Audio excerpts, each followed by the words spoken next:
Hi, it's Cheryl with Caribou Country Lifestyle. So today I am actually getting ready to start organizing and thinking about my 2023 growing season.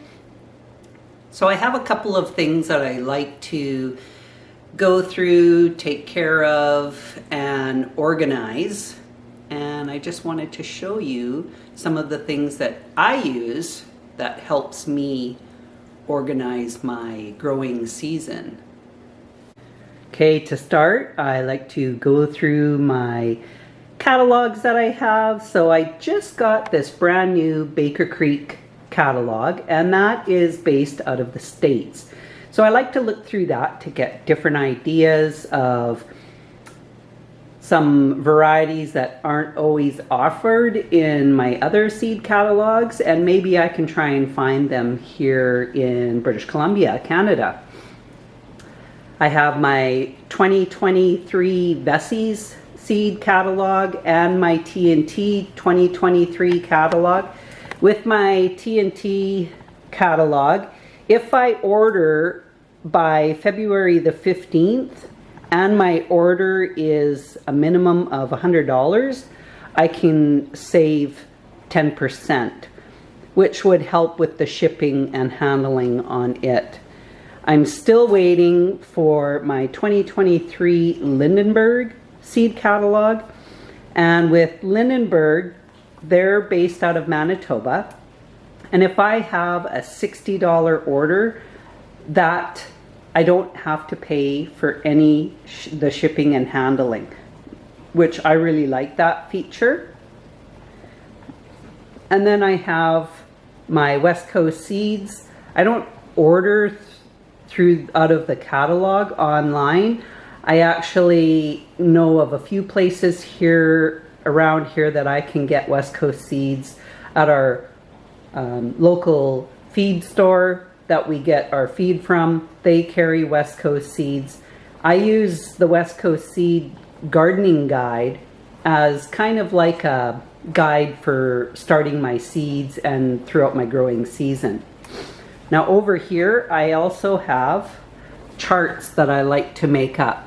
So this first chart was my chart of my garden area, and that's my 2021.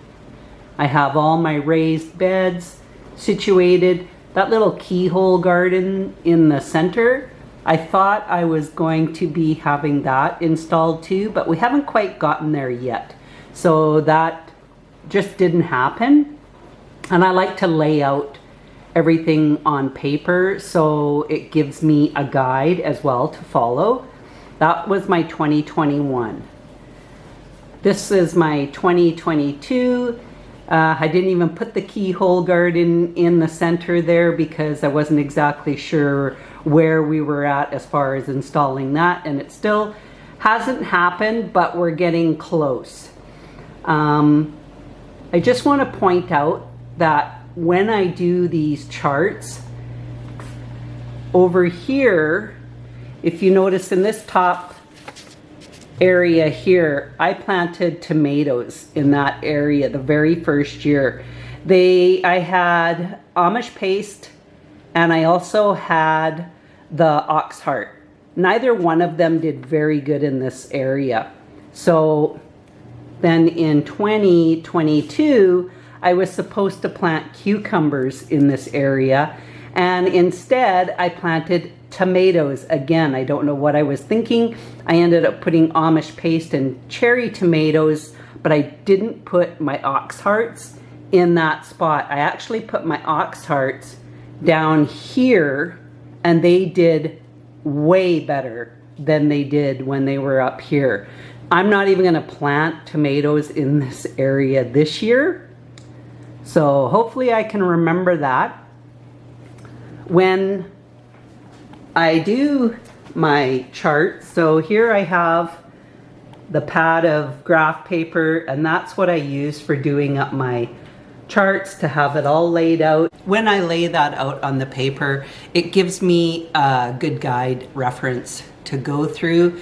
But now that I've had 2 growing seasons, and I have tried tomatoes, like I was saying, in that spot 2 times with different varieties, and they just didn't do very good there. So I'm definitely not going to plant tomatoes there. I wanted to put cucumbers in there last year.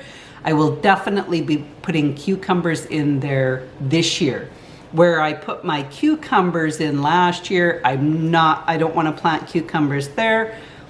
I'm actually planning on putting snap peas in that area because they don't get the full sun, and I think my snap peas would benefit better from not having the full sun. They do like the cooler temperatures, and so I thought maybe I would try it over there. So it's always nice to kind of go back and forth as far as what did good, what you definitely did not do good, just to use it as a reference.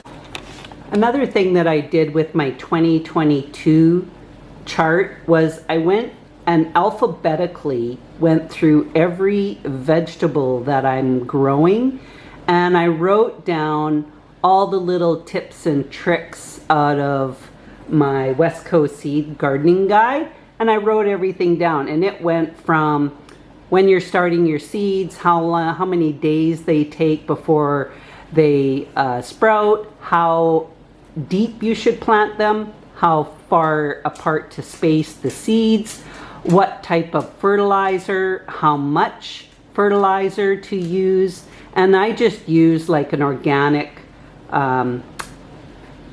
balanced, I think it's a 5-5-5 or a 4-4-4 ratio fertilizer, and it is an organic that I get from our local feed store as well. I also write down about for my transplants when I'm starting up my transplant. Now I won't be starting any seeds as of yet. Last year, the first seeds that I started were my leeks, my geraniums, pansies. It's just that those seeds take a long time. Leeks take 100 to 120 days. That's once you plant them in the ground, and 120 days is pushing it as far as what kind of how long of a growing season we have. We live in a zone 3, and our growing season is anywhere from 110 to 120 days. So those leeks, when it says 120 days, that's from the day that you plant them out in your garden. And I usually plant my leeks earlier than I do some of my frost tender vegetables. Like I wouldn't plant my bean seeds out yet. They like the weather to be a lot warmer, and I usually plant my bean seeds the first week of June, whereas I'll plant my broccoli, spinach, beets, carrots, onions, radishes. I can plant those I usually plant those 5 to 6 weeks before our last frost date. You can also check online and see when your first and last frost date is in your area. So I will search it on Google or Safari, and I will just punch in for my area in the Cariboo and see when is my first and last frost date, and that'll give me a general idea of when I can have my early varieties planted 5 to 6 weeks before our last frost. So I also have a notebook so that I can keep track of when I start my seeds. Last year I didn't start planting or starting my seeds indoors until the end of February, and that is when I started my I started the verbena, my geraniums, snapdragons, pansies, celery I had started, and that was it that I had started at the end of February. I also kept all of my packets that I emptied last year. So then I have an idea of which ones I actually need to replace. So I just put a little clip on them and keep my empty packs for this year. And then when I'm ordering my seeds, I can go through those seed packets, those empty ones, and then decide which ones I want to get more of, or do I want to not bother with those ones anymore and try another variety that might do better, or just to try something different. Another thing that I have when I'm organizing is I have these photo boxes, and I have all my seeds in the different pouches of the photo boxes. And what I've done here is I've actually labeled them.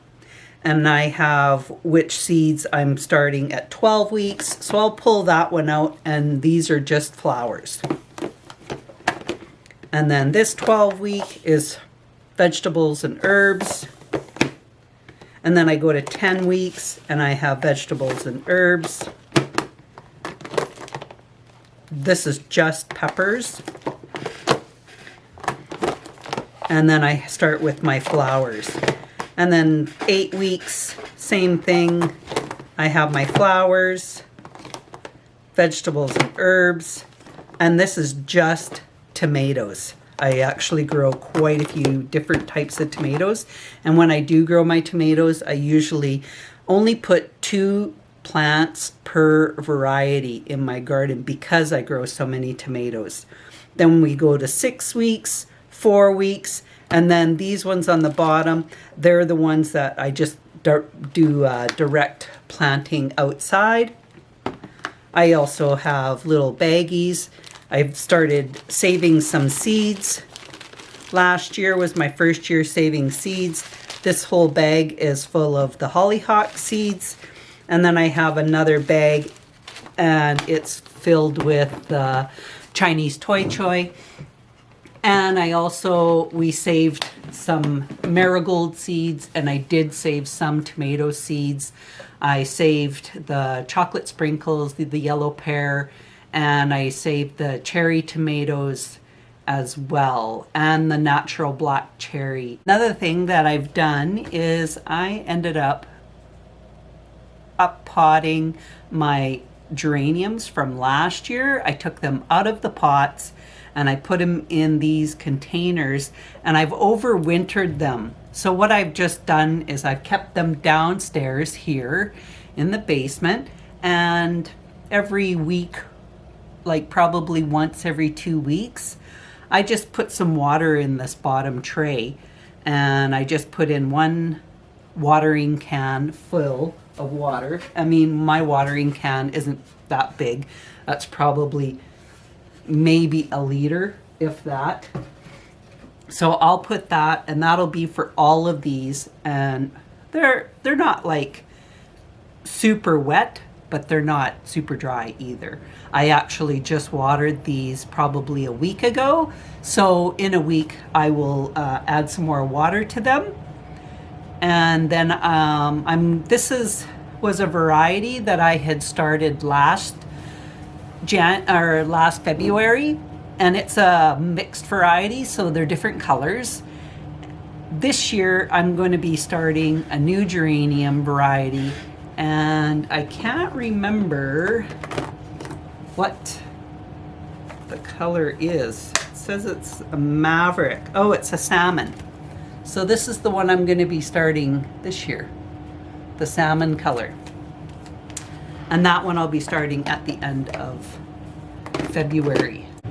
And here I have, it's my stand that I have all my growing lights on. I have all of my trays ready to go, my plastic domes on the top, and I also have spray bottles, fertilizers, rooting hormone. Down here, those are my heat mats that I use for starting my seeds. And I got a new timer for my lights. This stand my husband made for me probably over 20 years ago, and I've been using it every year. And this year, Jamie has bought me, for my birthday, he actually got me new grow lights, and they're LED. They're still the 4 foot wide. So he asked me when I was going to be starting my seeds, and I said that I would be starting them in February. I didn't tell him when, because then if I say the end of February, he actually won't start building the stand for my lights and have them ready for the end of February, because he works better under pressure. We both joke about that, how we work better under pressure.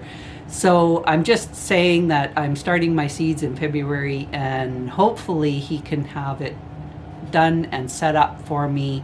And I'm actually going to have both stands going this year. Last year I had that, like, there are 4 shelves and I can fit 16 flats on those 4 shelves. And I had that full and then some. And I had seeds started on tables in front of my patio doors down here. But with him getting me these other lights, I'm going to set up another stand. So I'm going to have 2 stands going at the same time with seeds on them, and I can situate my trays a little bit better, because when I had those 16 flats, they're going, when you're looking at the stand, they're going this way, and there's 4 trays across. It would be nice to be able to have the trays going horizontally onto the shelf then, as opposed to vertically. And then I can get 8 on one stand and 8 on the other stand. And then once I get past that 16, I can start moving things around and squishing things in a little bit better. But it would just be nice to have them spaced out a little bit better as well. So I'm excited it's just exciting to even just talking about starting seeds.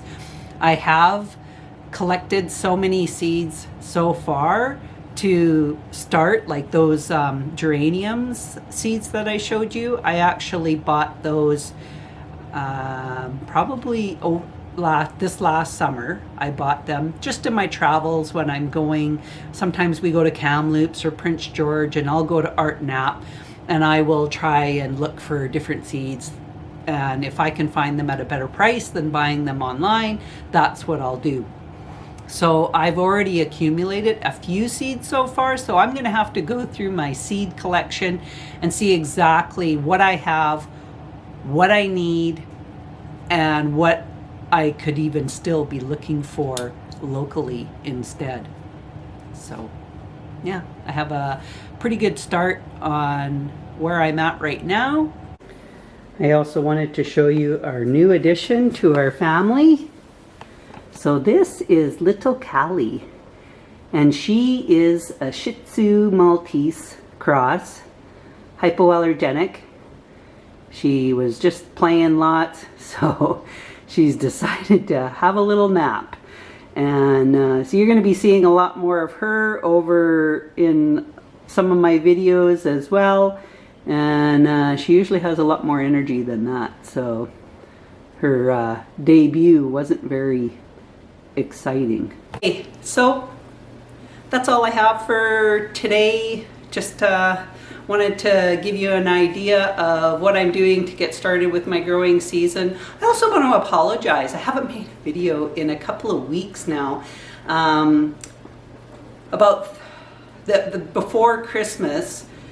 My last week of work before we were off for Christmas, I actually was sick with a cold. So then I was down for probably almost a week. And then my youngest son came to visit us for Christmas, and he came with a cold, so he was super sick over the holidays. And then Jamie ended up getting it as well. And just throughout the whole holiday season and then into the new year, it just seems like there's always something going on. And now that we have this new puppy, you know, bit of a handful, and everybody's like, it's like having a baby all over again. And it's true, it totally is like having a baby all over again. Thank goodness I didn't have a baby, because that would just be wrong. Too old to be having babies now, especially when my youngest is 25. But anyways, I just want to thank you for joining me. If you like this video, throw a like in. And if you haven't subscribed, you know what to do. Hit that subscribe button. Thanks for joining me, and we'll talk again soon. Bye for now.